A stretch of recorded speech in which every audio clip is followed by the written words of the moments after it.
Bonjour à tous les amis, on commence cette petite vidéo avec Car Vertical bien évidemment. Car Vertical, tu connais maintenant, regarde le petit drapeau que j'ai,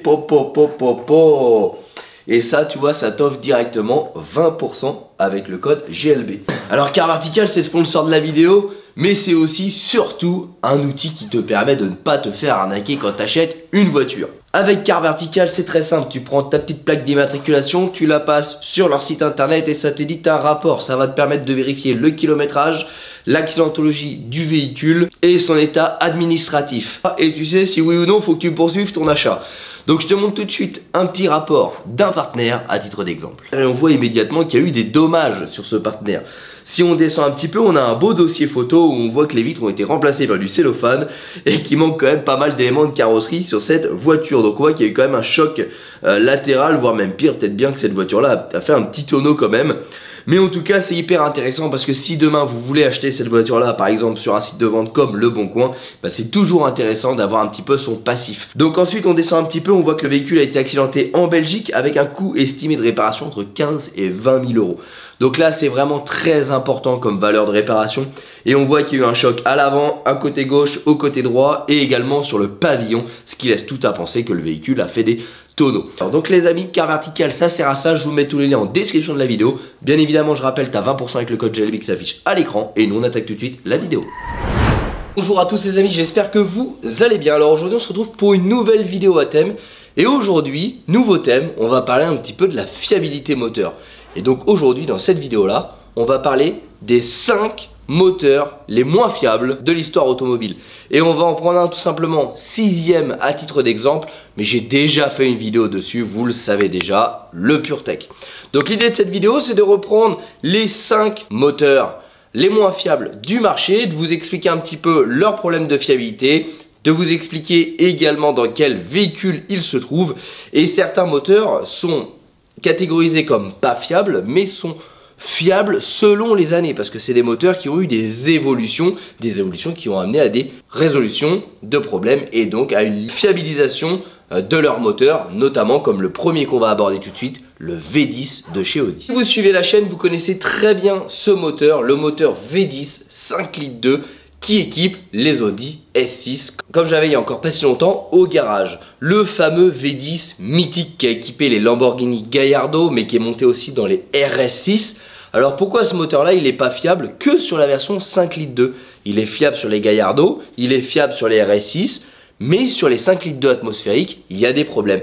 Alors je vous ai fait une vidéo détaillée lors de l'achat de mon Audi S6 sur ce moteur là. Ce moteur là a des problèmes de fiabilité avant les moteurs 2009. Donc en fait il y a tout simplement un problème de traitement des cylindres, mais aussi un problème d'ovalisation des cylindres, ce qui amène tout simplement à un problème de rayures internes dans la chambre de combustion et à une destruction à petit feu du moteur. Donc qu'est-ce qu'on va avoir comme problème? Rayures plus ou moins profondes du cylindre, perte de compression, consommation excessive d'huile et bruit type bruit de bielle. En fait quand un cylindre est rayé, il va tout simplement user le cylindre et la chemise de manière anormale et on va avoir un bruit de claquement de piston sur la paroi du cylindre et un bruit qui est très similaire à un bruit de bielle. La seule différence c'est que le bruit de bielle on l'entend en bas et le bruit des cylindres on l'entend généralement sur le haut moteur. Donc ça c'est les signes caractéristiques du problème de ce 5 litres 2. Ce 5 litres 2 a aussi de rares cas de problème de distribution. Donc un allongement de sa chaîne de distribution a un problème de tendeur qui amènerait à une défaillance de la chaîne de distribution. Mais là on est vraiment sur des cas très rares, mais c'est aussi important d'en parler. Donc ce fameux 5 litres 2 n'a pas eu de problème de fiabilité sur les RS6 ou sur les Lamborghini, tout simplement parce que sa conception interne avec quelques modifications, comme l'admission, l'injection, mais aussi les pièces internes comme les pistons n'étaient tout simplement pas les mêmes et donc les revêtements de friction n'étaient pas les mêmes, la friction interne au moteur n'était pas les mêmes et donc les problèmes engendrés ne sont pas les mêmes. Donc là on parle bien du V10 fabriqué par Audi et monté dans les S6, S8 et jusqu'à fin 2009. Donc quand vous achetez un modèle 2010, vous n'êtes pas concerné. Quand vous achetez un modèle 2009, bien vérifier les mois de fabrication parce que vous pouvez être concerné. Pour les modèles 2007 et 2008, bon courage à vous, malheureusement vous n'avez pas fait le bon choix. Le problème de ce V10 chez Audi, c'est que c'est un V10. Par sa conception, déjà, ça coûte hyper cher à réparer. Tout le monde ne veut pas mettre les mains dedans. Et surtout, bah, tout est multiplié par 10. Quand vous avez un 4 cylindres, là vous avez 10 cylindres, donc tout coûte plus cher. Et surtout, il est monté dans des voitures qui n'étaient pas prévues à la base pour recevoir un V10. Et donc, en termes d'accessibilité, il n'y a pas de place. Donc, à chaque intervention sur ce moteur-là, ça vous coûtera des milliers d'euros en main d'œuvre. On va attaquer le deuxième moteur pas fiable actuellement. On a le BMW N47. C'est un 4 cylindres de 2 litres de cylindrée qui équipait les véhicules entre 2007 et 2015. Et ça, je vais vous raconter une petite anecdote. Avec Marion, on était parti voir une BMW série 3 qu'on devait acheter. Alors, je vous parle de ça, la chaîne YouTube n'était pas encore existante, où on était au tout début de la chaîne. Et en fait, ce moteur a pété lors de l'essai du véhicule. Donc le propriétaire, il s'est senti hyper mal à l'aise. Il y a eu un grand blanc, il a cru qu'on avait pensé qu'il était en train de nous arnaquer, etc. C'était moi qui étais au volant. Malheureusement, entre guillemets, je lui ai pété son moteur. Alors c'est pas moi qui lui ai pété son moteur, mais son moteur a pété dans mes mains lors d'un essai où on devait conclure la vente parce que pour le coup le véhicule était très propre. Donc ça, c'est une histoire que je peux vous raconter et qui est véridique.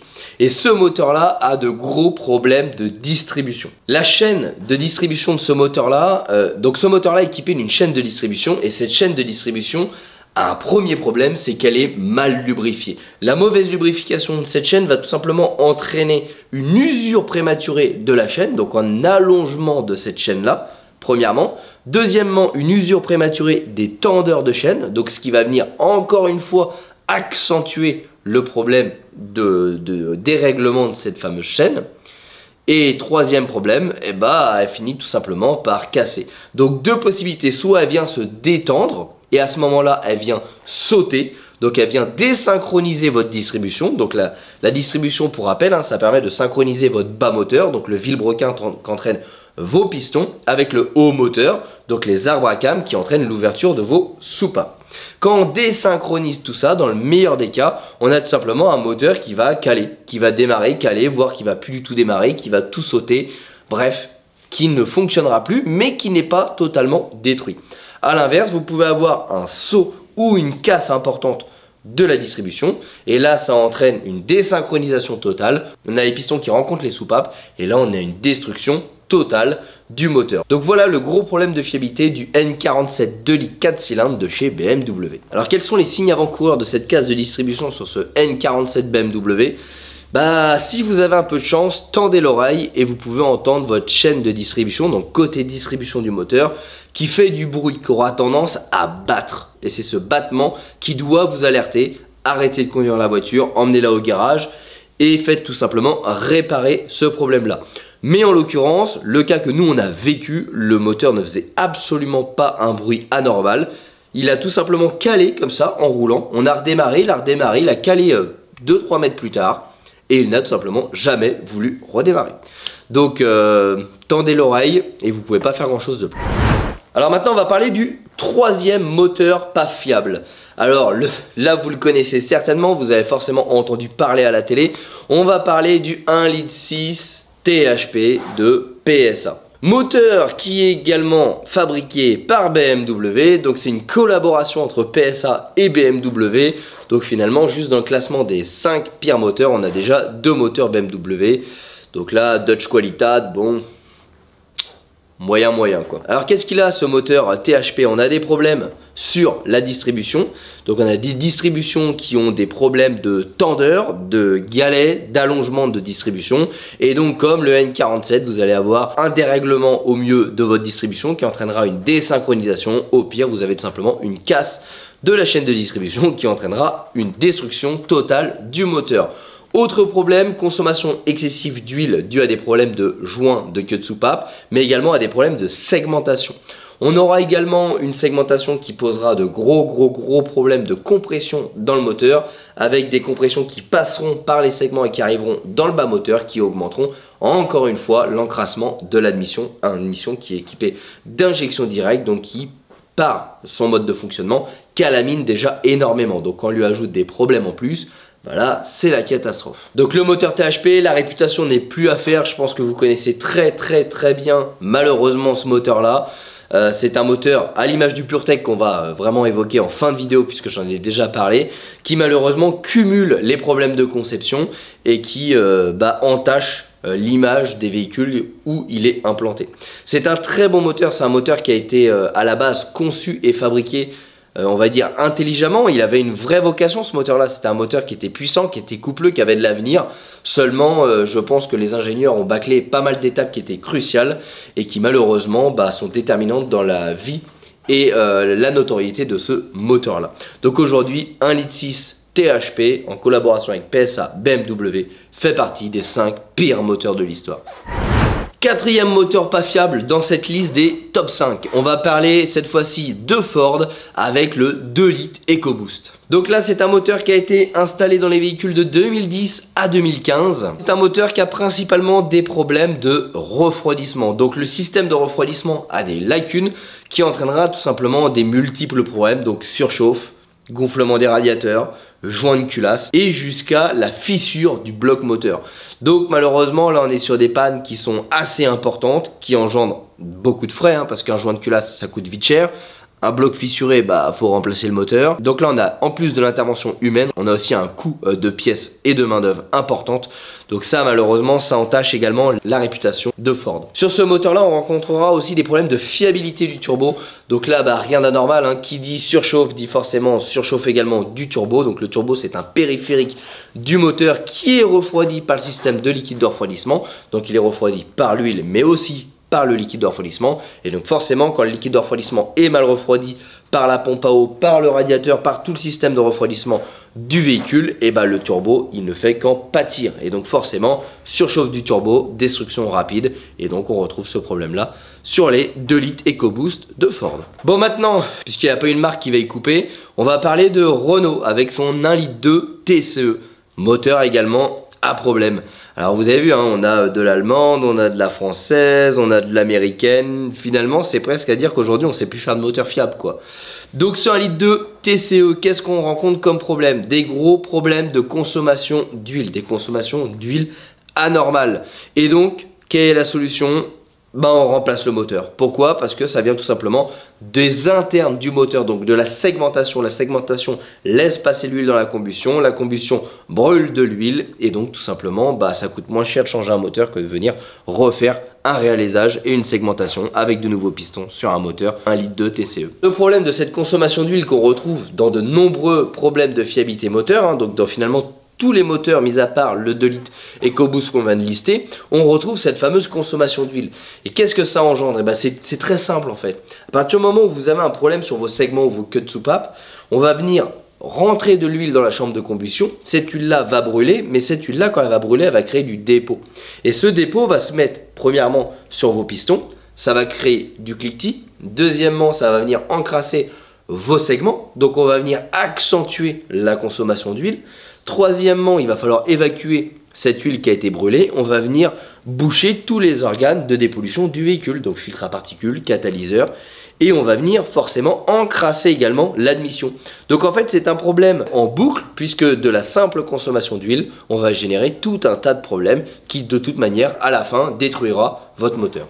Et histoire de compléter, je vous en donne un sixième, mais celui-là on l'a déjà vu et traité en long, en large, en travers sur ma chaîne. Je vous mets d'ailleurs le lien de la vidéo pour ceux que ça intéresse en description de la vidéo. On va parler du PureTech. On va tout simplement parler du moteur PureTech de chez PSA parce qu'il est décliné en plusieurs cylindrées.